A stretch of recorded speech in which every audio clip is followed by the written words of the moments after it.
আসসালামু আলাইকুম। আজকে চলে আসলাম আরেকটা রান্নার রেসিপি নিয়ে। মাছ রান্না করে দেখাবো আজকে। খুব কম উপকরণে ভালোভাবে কীভাবে রান্না করলে বেশ সুস্বাদু হবে সেভাবে রান্না করব। মাছটার নাম কিন্তু আমি নিজেও জানি না। আপনারা যদি জেনে থাকেন অবশ্যই কমেন্ট বক্সে লিখবেন। তো এখন মাছ রান্না করার জন্য টমেটো নিলাম মাঝারি সাইজের 3টা, তো পেঁয়াজ নিলাম 2টা, ওগুলো কুচি করে নিব। টমেটোগুলো বেশ ছোটও না বড়ও না, মাঝারিভাবেই কাটবো। কাটা শেষ হয়ে গেলে আমরা দিয়ে দিব এখানে হলুদ আর মরিচ। আমি ধনিয়া খেতে পছন্দ করি না, তাই আমি মাছে তত ধনিয়া দিই না। আবার মাংসে দিই, কিন্তু মাছ অথবা অন্য কোনো রান্নাতে আমি দিই না। তো মাছগুলো আমি রান্না করব। মাছের নাম আপনারা জানলে অবশ্যই জানাবেন। তো এখন সব রেডি। এখন সরাসরি চুলায় চলে যাই, পাত্রে তেল গরম করতে দিব। তেল ভালো করে গরম হয়ে এলে দিয়ে দিব পেঁয়াজ কুচি। পেঁয়াজগুলো ভালো করে ভাজা হলে তারপর দিব হলুদ আর মরিচ।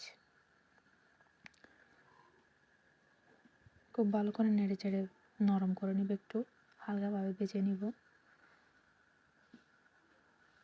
আর জানাবেন যে আপনারা কে কে মাটির চুলার রান্না বেশ পছন্দ করেন। আমার কিন্তু মাটির চুলার রান্নাটা আলাদা ভালো লাগে। আপনাদের কেমন লাগে জানি না।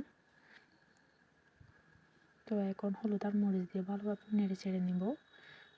এগুলো কষানো যতক্ষণ না হয়নি ততক্ষণ ওগুলো অন্য কোনো উপকরণ দিব না। ওগুলাতে নেড়ে চেড়ে ভালোভাবে কষিয়ে নিব। তারপর দিয়ে দিব টমেটো কুচি।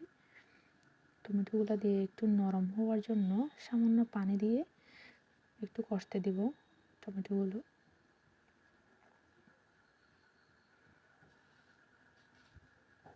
যতক্ষণ না নরম হয়ে যায় না ততক্ষণ আমরা কোনো উপকরণই দিব না, মাছ দেব না কোনোভাবেই। মাছগুলা পাতলা, তাই একটু বেশি সিদ্ধ হলে ভেঙেও যাইতে পারে। তার জন্য আমি আগে টমেটোগুলো কষিয়ে নিচ্ছি। নরম হয়ে এলে সরাসরি আমরা দিয়ে দিব মাছ।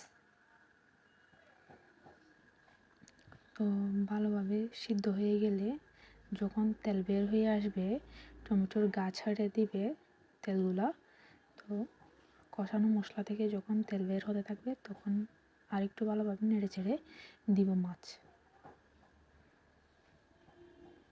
আমি এখানে আধা কেজির মতো মাছ নিয়েছি। তো ভালোভাবে ধুয়ে নিয়েছি মাছগুলা, পরিষ্কারভাবে ধুয়ে নিয়েছি।